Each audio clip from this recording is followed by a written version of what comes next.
আসলে কি, আমার হাজবেন্ড যখন মারা গেছে বেশি দিন হয়নি, মারা গেছে তাও 2 বছর হয়েছে। আর আমার বিয়ে হয়েছিল 1 বছর 4 মাস। তো যেটাই হোক, বিয়ের যে একটা মানুষের স্বাদ আহ্লাদ আছে, স্বাদ আহ্লাদ পূরণ হওয়ার আগে সে আমাকে ছেড়ে চলে গেছে। আল্লাহর কাছে দোয়া করি সে যেন বেহেশতে নসিব হয়। আর আমি কি বলবো বুঝতে পারতেছি না, মনের যে আবেগটা, এই আবেগটা এখন আর কি অনেক কষ্টের হয়ে রাখতেছি, কারণ ওনার কথা যখন আমার মনে পড়ে তখন অনেক কষ্ট হয়। আর আমি চাই এমন একটা মানুষ, যে মানুষটা আমার কষ্টগুলো বুঝবে, আমাকে বুঝবে।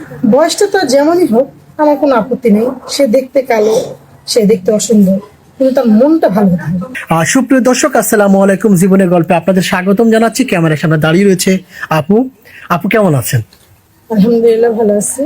তো আপনারা কেমন আছেন? আমি ভালো আছি আপু। আপু আপনার নাম কি? আমার নাম মোসাম্মদ সুমাইয়া। সুমাইয়া, দেশের বাড়ি কোথায়? নওগাঁ। নগর। সুমাইয়া, বর্তমান আপনার বয়স কত? 25 বছর। 25 বছর। আমি শুনেছি অফ ক্যামেরাতে আপনার হাজবেন্ড গাড়ি অ্যাক্সিডেন্টে মারা গিয়েছে।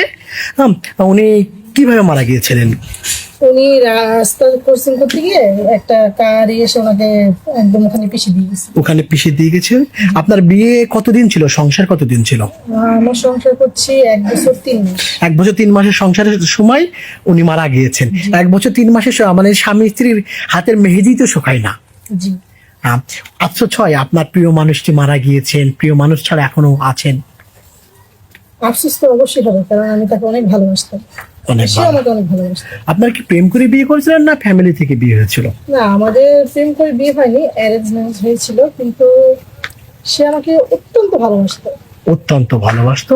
আপনাদের সংসারে কোনো বেবি ছিল? জি না। বেবি ছিল না। এখন না, আপনি একা জীবনযাপন করছেন। জি। এখন সিদ্ধান্ত নিয়েছেন আর এখন বিয়ে শাদী করবেন, তাই না আপু? জি। আর বিয়ে শাদী কেমন ধরনের জীবন সঙ্গী চাচ্ছেন বা কেমন ধরনের একজন মানুষ চাচ্ছেন?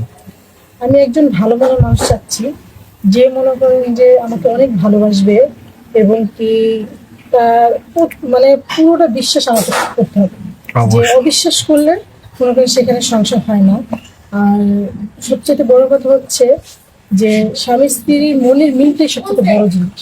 আর উনি আমাকে সবসময় বিশ্বাস করতে হবে, আমাকে ভরসা করতে হবে। আর আমি এমন একটা মানুষ আছি, যদি তার মা বাবা না থাকে, কেউ না থাকে, সেটাও কোনো কথা না। মা বাবা থাকলে আমার কোনো সমস্যা নেই, কারণ শ্বশুর শাশুড়ির সেবা যত্ন করা ভাগ্যের ব্যাপার। অবশ্যই, সবার ভাগ্যে কিন্তু হয় না। জি জি জি। জি জি। আর মা, নিজের সবচেয়ে বড় কথা হচ্ছে, মানে বলতে হয় না, নিজের মাকে যেভাবে দেখবো, আমি আমার শ্বশুর শাশুড়ি ঠিক সেভাবেই দেখবো। মানে সম্মান করবে। আরেকটা প্রশ্ন, আপনার বয়স 25 25 বছর, জি। ওনার বয়স কত হতে হবে?